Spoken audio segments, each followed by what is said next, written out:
Hi everyone, Helen Blunden here at Activate Learn on Twitter. It is time for another book review. First of all, before I jump into the review, I want to wish you all a very happy new year. And hopefully you've got a whole heap of great and wonderful books ahead of you to get into and start reading. Now, my first book for 2022 is going to be a non-fiction book, and it is from Sonke Ahrens called How to Take Smart Notes. You may have heard about this book because if you're out there thinking about improving your note-taking, you may have come across this book.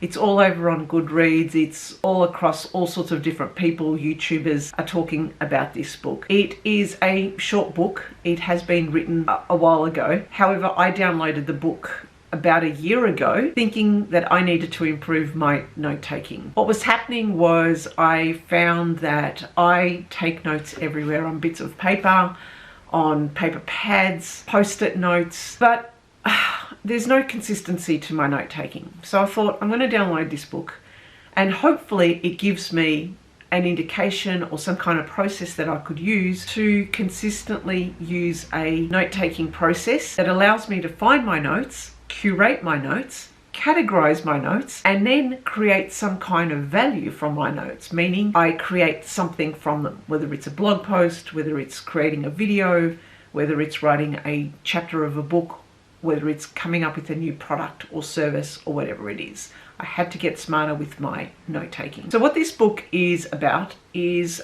Ahrens goes into talking about the process of this German scientist by the name of Nicholas Luhmann, who basically used a method called the Zettelkasten to pull together the different notes and ideas that he had come across while he was reading books, papers and so forth. Now this Zettelkasten system, about it as being like those old library card system. Now what this scientist did was every time he would read a book, he would get ideas from it. So he always had paper and pen next to him, and the paper he had little kind of palm cards where he would write that note on that palm card. One idea, one palm card, but what he didn't do was simply highlight and copy the content over to the card. He read the book and then in his own words he contextualized what he read and created some kind of idea or a note onto that card, and on the back end of the card also wrote the reference where it came from. These notes then he collated and he numbered in a certain way. Now these numbers were related to the topics or the themes that he was interested in. So at a glance then he would have a whole heap of different palm cards, each with a different note, and these notes then related to different ideas or topics or themes he was interested in. And he would number these cards, and all these cards would be linked to the different ideas. So he would pick up a card, he would see the number 1, 2, 5, 7, and he would automatically backtrack the linked ideas from it. And he said that years of being a scientist, he was able to write so prolifically, given that he had a stash of these zettels, these palm cards, all with different ideas, all interlinked, he could use and reuse. So this book is really about how the Zettelkasting system works and how you can do it both offline on paper but also online through different apps. While reading this book, the process really stood out for me because I needed some kind of a consistent method. Now, what I loved about the Zettelkasten system is that it doesn't follow how education is teaching students to write papers. Ahrens talks about the fact that it's not about planning. Planning is not what you want to do in this system. It's not about structure either. It's about coming up, whatever you read, coming up with your own ideas, your own value, your own thoughts, your reflections, and you're writing those down. That's the benefit of the notes. It's your interpretation, your understanding, your contextualization of what you're reading and how it pertains to you. In my lens, every lens that I look at is all through a learning and development lens, all about community. If it's not about community, it's about things around trust, belonging, third spaces, future of work, future of learning. These are the things that are constantly in my head. So whenever I read a book or anything like that, what I should be doing, rather simply not just like highlighting and then copying and pasting that into my note-taking tool, which is Evernote and also OneNote for work. I use two different systems, which I'll talk about soon. Rather than highlighting and copying and pasting, what I should be doing is creating my own value, actually contextualizing what I'm reading and putting it in my own words. So that was one of my key lessons when reading How to Take Smart Notes. Basically, my notes were dumb. They were just lifted directly from the book without my own spin on it, without my own understanding. So my key lesson is to improve on that. The second thing I noticed about this book was it's highly referenced, which is fantastic. I love referenced books. And the references relate to very good learning science and learning theory behind them. If you want to explore more about learning theory, it's all in there. It takes a very, I guess, a scientific approach to learning theory, which I love. The third aspect to it is it's written in a way for students who need to write academic papers. Now, I'm not a student. It's unlikely I'll ever go back to university again. I'll never say never, but I can't see myself going back into university. The applications are not just for students. I can use the process and its application in my own work, in my writing, my creating of blogs, even in some videos outlining structures for particular videos as well. So they're the three key lessons I got, and out of it I thought to myself, I really need to hone in my own note-taking system. What I want to show you is, if you're interested, you could stop the video here, because that was a review of the book, and it's a book I highly recommend, especially if you want to look at your own note-taking. Other aspect I want to talk about now, and it is the second part of the video, is my own process, my own note-taking, why it's working for me and why it's not working. And so you'll see it in this next video. So if you're interested, keep watching, and then we'll come back on the third part and I'll actually explain something that I find valuable with regards to taking notes, if it's for a professional sense or if it's for a personal sense. Okay, so here's my note-taking process on Evernote Premium. So this is what it looks like. Welcome to my own note-taking system. Now, I use Tiago Forte's How to Create a Second Brain process simply because I really liked his structure, and it's something that worked well with my thinking and also my process. And this is how I've done it following his process, and I highly recommend that you check out his resources on YouTube. And I've got all my different notebooks. Now, all my notebooks, my starting notebook always happens to be the inbox. This is where everything goes into my inbox. Anything I find on the internet, any tweets and so forth, any photos of my journals, notes, everything goes in here to determine where it then goes into what needs to be done with it. So for example, this was something I had written in my journal, and it talks about an idea of a blog post. Now, going through it, I need to actually do something with it. I need to think about it. I need to collect some resources.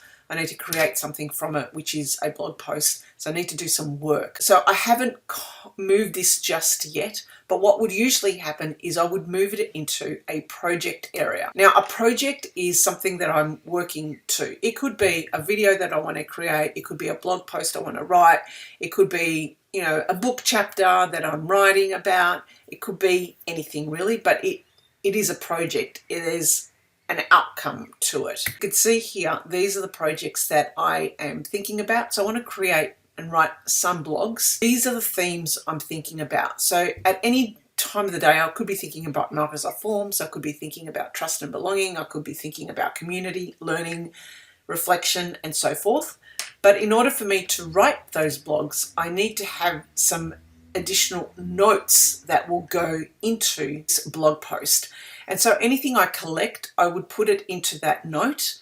And then what happens is, when the time comes for me to write that blog post, I have a great collection of different resources that I have come across. And you could see some that I've actually highlighted as well, and even made some annotations on some, where now I could go through it and I could think, right, I've got a lot here to think about. So say, for example, this blog post, you can see that I have collected tons of excellent resources.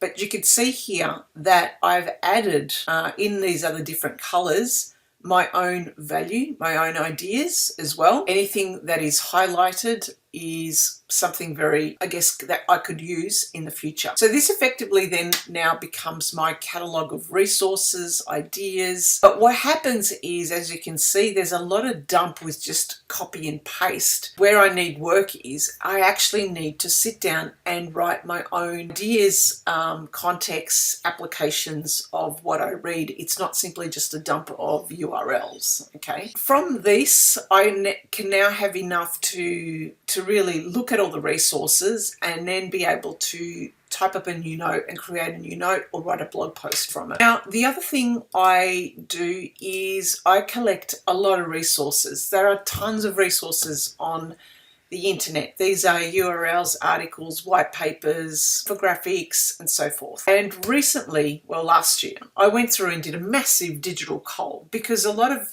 what I noticed was I've been using Evernote since 2014, and many of the links have now become redundant. A lot of the Twitter links just link out to the Twitter homepage as opposed to my actual tweets. And it's quite annoying to try and find something because when you search for something, you have to break down that additional logon wall, that logon barrier to get through it. So I've recently cleared everything out and only kept the resources that have some kind of longevity about them and could have some wider applications and are unlikely to change over some years. So I've got some academic papers in here that you can see that some I've got notes on them, others I don't. And all this then goes into being able to try and find something in the future around the topic that I'm talking or thinking about. But you'll notice that these are simply resources. So I'm using, rightly or wrongly, I'm using Evernote as a dump of resource links. Maybe I should be using something like a Zotero or some other bookmarking service. But at the moment, I'm going to keep it all in Evernote and use the Evernote as my catalogue of ideas and resources that then I could pick out and search for in the future when it comes time to writing a blog post. So what happens is if I need to write a blog post, if I need to do something, the first thing I would do is whatever topic I'm thinking about, I would do a search and actually see what's in my Evernote library.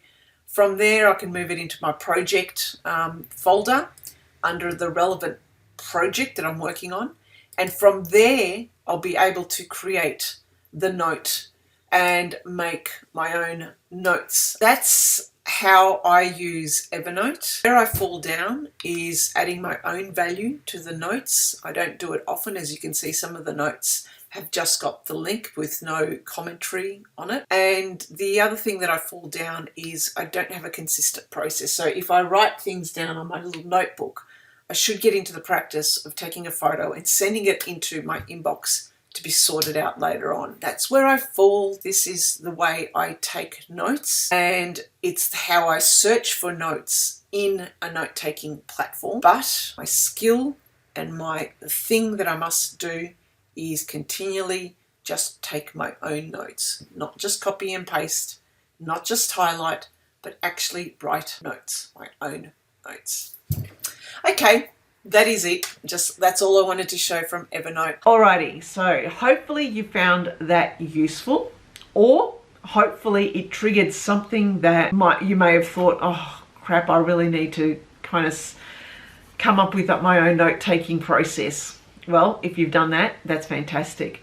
Now, what I want to talk about is this aspect of personal and professional. One of the things that I guess learnt in reading the book, but also my own experience of note-taking, is that in my normal 9-to-5 job, I work for a Microsoft partner. Working for a Microsoft partner means, well, you should be using the Microsoft products. But before I worked with Microsoft, I actually started using Evernote. And Evernote for me was quite useful. To me, I don't worry about the platform. So if you're asking the question, what platform should I use? Should I use Obsidian, Evernote, whatever? I don't know. That's something that you have to kind of explore and find out for yourself what works best for you.